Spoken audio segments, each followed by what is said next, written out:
Having tried a bunch of different ant patterns over the years, I finally found one I really like. It's easy to see, floats well, and is exceptionally easy to tie. This one in particular, I'm going to tie on a size 16 Gateway dry fly hook. The design of Gateway hooks allows a sliding loop to be secured to the eye. The knot can then be loosened to quickly change flies, a feature I find to be really nice when fishing terrestrials. For thread, I'm going to use UTC 70 Denier in black.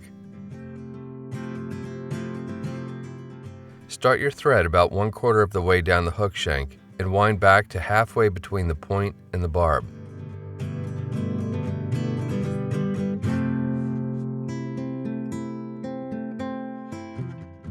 For the body of the fly, I'm going to use one of Wapsi's Hi-Vis foam ant bodies in the small size. Secure the foam to the hook shank so the Hi-Vis part starts at the eye. Bind it down with 4 or 5 tight wraps of tying thread. Wind your thread forward to the starting point and once again bind the foam down with 4 or 5 good wraps.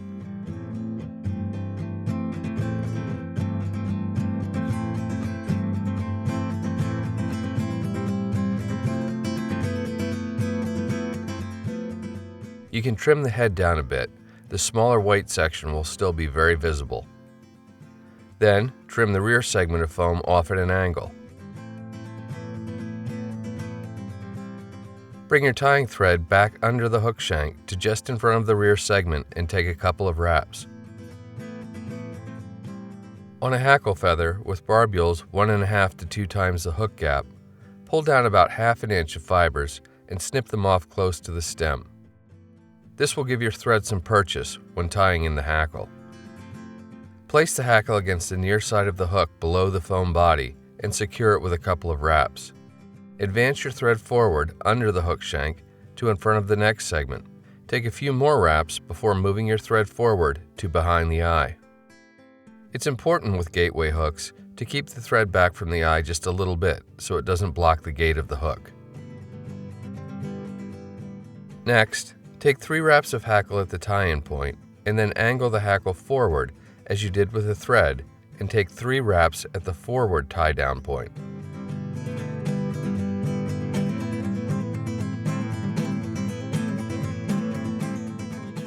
Then secure the hackle in front of the head and snip the remainder off.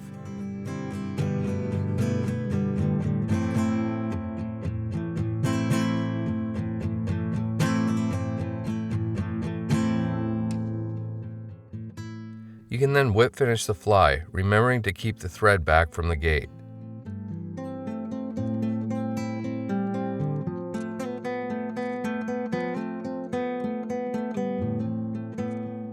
Snip your tying thread free and then snip the hackle fibers off going across the top of the fly as well as the bottom of the fly.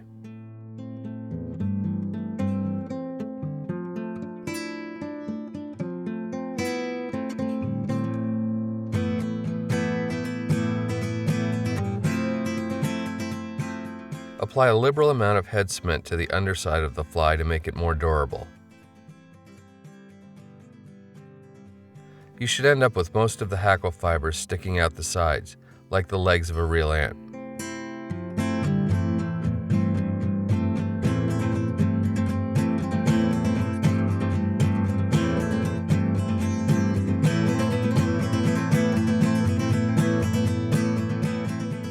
This pattern looks great on the water and seems to catch fish even when ants aren't around.